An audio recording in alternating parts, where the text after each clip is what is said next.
C'était un après-midi pluvieux à Charleston, en Caroline du Sud, et le petit café au bord de la rivière où travaillait Emily Cooper comme serveuse était plus vide que d'habitude.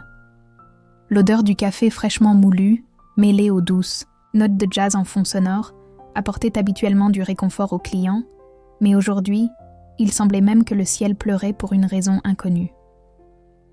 Emily, 32 ans, se déplaçait avec légèreté entre les tables, son tablier noué à la va-vite, ses cheveux blonds relevés en un chignon maladroit, et ses yeux bruns profonds, marqués par l'amour et la perte. Cela faisait exactement 7 ans qu'elle avait enterré son mari, Daniel Moore, après un tragique accident de voiture sur une autoroute. À l'époque, il n'était qu'un jeune professeur de littérature, passionné par les mots et par la façon dont Emily souriait lorsqu'il lui lisait des passages d'Hemingway à l'oreille. 7 ans. Et Emily se réveillait encore certaines nuits avec la sensation qu'il était là, respirant à ses côtés. « Table 9 a demandé le plat du jour », dit Tracy, sa collègue, interrompant sa rêverie. Et ce nouveau client à la table du fond, on dirait qu'il sort d'un film. Beau, riche, et il te fixe du regard. Emily sourit, sans trop y prêter attention. Elle était habituée aux hommes solitaires qui fréquentèrent le café et tentèrent de l'aborder. Mais lorsqu'elle tourna la tête vers le fond de la salle, elle se figea. Son cœur manqua un battement. L'homme à la table du coin portait un pull foncé élégant, une barbe soigneusement taillée, les cheveux bruns impeccablement coiffés, en arrière, et ses yeux bleus, les mêmes que ceux de Daniel, exactement les mêmes. Un instant, Emily sentit l'air lui manquer. Ce n'est pas possible. Elle marcha jusqu'à lui, lentement, comme si elle avançait sur un champ de sème. Mine de souvenir. « Bonjour, monsieur. Vous avez choisi ?» Sa voix se brisa à la fin. L'homme leva les yeux et esquissa un léger sourire. Emily, le plateau lui échappa des mains et s'écrasa au sol dans un fracas assourdissant. Les tasses se brisèrent en 1000 morceaux, comme si l'univers tout entier venait de se fissurer. « Daniel ?» Le silence se fit dans tout le café. Tracy l'emmena aussitôt à l'arrière, encore tremblante. L'homme, ou le fantôme, resta assis, l'air confus, ou feignant de l'être. « Tu es blanche comme un linge. Tu le connais, ce type ? C'était mon mari, murmura-t-elle, le souffle court. Mais il est mort il y a 7 ans. J'ai assisté à ses funérailles. Je l'ai enterré. » Une demi-heure plus tard, encore sous le choc, elle retourna à la table où il l'attendait patiemment, le regard plus doux désormais. « Je sais que c'est difficile à croire, Emily, » dit-il, d'une voix identique à celle qu'elle se souvenait. « Mais je suis bien Daniel, et j'ai besoin que tu m'écoutes. » Emily s'assit en face de lui, ignorant les regards curieux de ses collègues. Le café paraissait soudain plus froid, comme si le temps s'était arrêté pour eux. « Explique-moi !» « Tout !» chuchota-t-elle. Daniel inspira profondément. « En 2018, j'ai accepté un poste temporaire auprès d'un professeur à Atlanta. Ça devait durer quelques mois. En rentrant, cette nuit-là, j'ai eu un accident. Mais je ne suis pas mort. J'ai été transportée dans un état critique dans une clinique privée. Je n'avais aucun papier sur moi. Personne ne savait qui j'étais. » Emily écarquilla les yeux, le cœur battant la chamade. « Ça n'a aucun sens, Daniel. J'ai assisté à tes funérailles. Le corps qui a été enterré, ce n'était pas le mien. Ma voiture a été projetée contre un autre véhicule. Et le conducteur a été carbonisé. Ses papiers avaient disparu. Mes documents, eux, ont été retrouvés quelques jours plus tard. Tout s'est passé très vite. Et je suis restée dans le coma pendant presque 1 an. » Elle tenta de comprendre. Tout en elle criait que c'était impossible. Mais son cœur, ce cœur idiot et sentimental, lui disait autre chose. « Quand je me suis réveillée, j'étais amnésique. J'ai passé plus d'1 an dans un centre de rééducation. Et quand j'ai retrouvé la mémoire, tu avais déjà déménagé. Je t'ai cherchée, Emily, mais tu avais disparu. Ce n'est que récemment que j'ai découvert que tu étais ici. » Emily porta les mains à son visage, des sanglots incontrôlables la secouant. « J'ai tellement souffert, Daniel. J'ai cru t'avoir perdu pour toujours. J'ai essayé d'avancer, mais je n'ai jamais pu. Je n'ai jamais aimé personne. » Comme je t'ai aimé, il lui attrapa la main par-dessus la table, fermement, chaleureusement, bien réel. Moi non plus, je n'ai jamais cessé de t'aimer. Cette nuit-là, Émilie ne dormit pas. L'image de Daniel assis à la table, aussi, vivant que dans ses plus heureux souvenirs, semblait impossible à effacer. Elle avait pleuré toutes les larmes de son corps. La vieille douleur, qu'elle croyait guérie, saignait de nouveau. Mais au milieu de la douleur, une étincelle dans l'obscurité. L'espoir. Daniel l'attendait sur le parking à la fin de son service, avec la patience de celui qui savait que le temps serait encore nécessaire. « Tu veux aller faire un tour ?» demanda-t-il, avec ce sourire en coin qu'elle connaissait si bien. Émilie hésita. Son instinct disait oui. Sa raison tentait encore de se frayer un chemin dans ce monde bouleversé. Mais elle acquiesça. Ils marchèrent jusqu'au parc où ils passaient autrefois des après-midi entiers, avant l'accident. La ville avait changé, eux aussi. Mais ce vieux banc en bois, près de la fontaine, était toujours là, comme une capsule temporelle. « Quand tu es parti, je n'arrivais plus à passer par ici, » confia-t-elle, serrant son manteau contre sa poitrine. Je me sentais brisée, veuve à 25 ans, et pire encore, avec des questions sans réponse. Daniel la regardait comme s'il la voyait pour la première fois.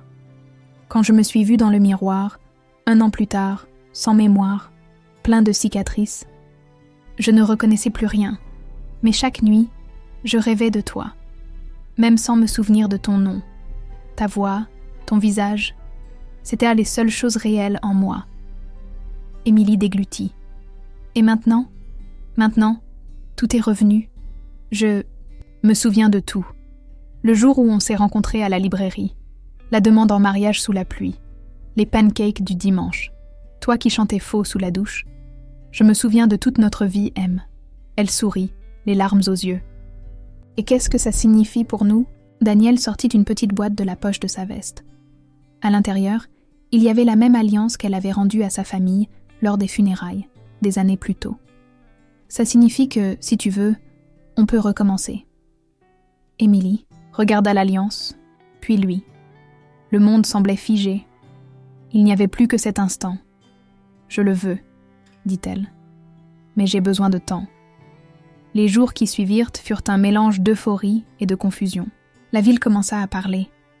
Impossible de ne pas remarquer ce millionnaire mystérieux qui venait tous les jours au café juste pour regarder la serveuse avec des yeux de quelqu'un qui avait traversé l'enfer pour elle. Daniel expliqua qu'après avoir retrouvé la mémoire, il avait poursuivi la clinique en justice et obtenu une indemnisation énorme. Il avait utilisé l'argent pour ouvrir sa propre maison d'édition et investir dans des projets culturels. Émilie, entre 2 plateaux, se demandait si le destin lui offrait une seconde chance, ou s'il lui jouait un tour cruel. Un samedi, soir, ils étaient ensemble sur le balcon de son nouvel appartement, avec vue sur le fleuve. « Je ne t'ai jamais demandé, » dit-elle en posant la tête sur son épaule. « Pourquoi tu es revenu maintenant ?» Daniel la regarda avec tendresse. « Parce que maintenant je sais que je peux être entier à nouveau, mais seulement avec toi. » Émilie et Daniel tentèrent de reconstruire leur lien après 7 ans de séparation. L'amour était toujours là, mais il y avait aussi des différences visibles, des goûts qui avaient changé, des silences gênés, des souvenirs qui ne coïncidaient en plus. Elle se sentait partagée. Une partie d'elle voulait croire à ce miracle, l'autre se sentait trahie par l'espoir lui-même. « Je ne suis plus la même, Daniel, » dit-elle. « Et toi non plus, peut-être ?» Ils se disputèrent. Émilie lui reprocha d'avoir mis si longtemps à la retrouver. Daniel expliqua qu'il avait perdu la mémoire pendant près de 2 ans et que ses recherches avaient été difficiles. Elle avait changé de ville, de nom, de vie. Perdue, Émilie se rendit au cimetière où elle avait l'habitude de se recueillir sur la tombe de Daniel. Devant la pierre tombale à son nom, elle comprit enfin. Elle ne pouvait pas avancer avec lui si elle continuait à vivre dans le deuil. Elle y laissa une rose blanche et, en tournant les talons, choisit de laisser le passé à jamais derrière elle. Après cette visite au cimetière, Émilie sentit un poids s'envoler. Quand elle retrouva Daniel, elle était différente, plus sûre d'elle, plus déterminée, mais aussi plus réaliste. Si on doit recommencer, ça doit être à 0, dit-elle. Pas question de ressusciter ce qu'on avait. C'est mort. Mais peut-être que quelque chose de nouveau peut naître. Daniel accepte. Ils commencent, une nouvelle étape. Ils sortent comme 2 étrangers qui veulent apprendre à se connaître. Ils ont des rendez-vous simples, redécouvrent le toucher, l'odeur, le rire de l'autre. Mais le monde autour d'eux ne comprend pas. Les médias locaux découvrent l'histoire. Les gros titres sensationnalistes se multiplient. Un millionnaire ressuscité retrouve sa femme. Émilie commence à être harcelée par des journalistes. Au café, elle devient une attraction. Daniel, inquiet de cette exposition, lui propose d'arrêter de travailler quelque temps. « Je ne veux pas que ça te fasse du mal », dit-il. Mais Émilie refuse. Elle ne veut pas être juste la femme du millionnaire ressuscité. « J'ai besoin de continuer à être moi-même, même si je t'aime. » Cette décision renforce leur relation. Daniel voit Émilie d'un nouvel œil. Elle n'est pas la femme brisée qu'il imaginait, mais une femme entière, façonnée par la douleur. Une nuit, il l'emmène jusqu'à l'ancienne maison où il vivait, désormais rénovée. Là, dans un geste symbolique, il lui tend une nouvelle clé. Ce n'est pas pour revivre quoi que ce soit, c'est pour qu'on construise quelque chose de différent. Si tu le veux. Elle sourit, les yeux embués. Je le veux. Mais allons-y doucement. Et ainsi, 2 mondes différents commencent à avancer dans la même direction. Dans les mois qui suivent, Émilie et Daniel continuent à se redécouvrir. Leur lien renaît, mais différemment, plus mature, sans idéalisation. L'amour est là, désormais ancré dans le présent, et non plus dans les souvenirs du passé. Daniel vend une partie de ses affaires et crée une fondation pour les personnes qui, comme lui, ont vécu des traumatismes et ont disparu du monde. Émilie continue à travailler au café, non par nécessité, mais parce qu'elle aimait cette vie simple qu'elle s'était construite seule. Un matin, elle trouve une lettre de lui. « Je ne veux pas ressusciter le passé. Je veux construire quelque chose de nouveau avec toi. Retrouve-moi là où tout a commencé. » Elle se rend au parc et le trouve, souriant, avec 2 billets. Pour l'Italie. Une année sabbatique, juste nous 2. Pour vivre tout ce qu'on a perdu, mais d'une nouvelle façon, dit-il. Émilie hésite un instant, puis prend le billet et répond. Mais cette fois, on vit tout, sans rien. Fuir.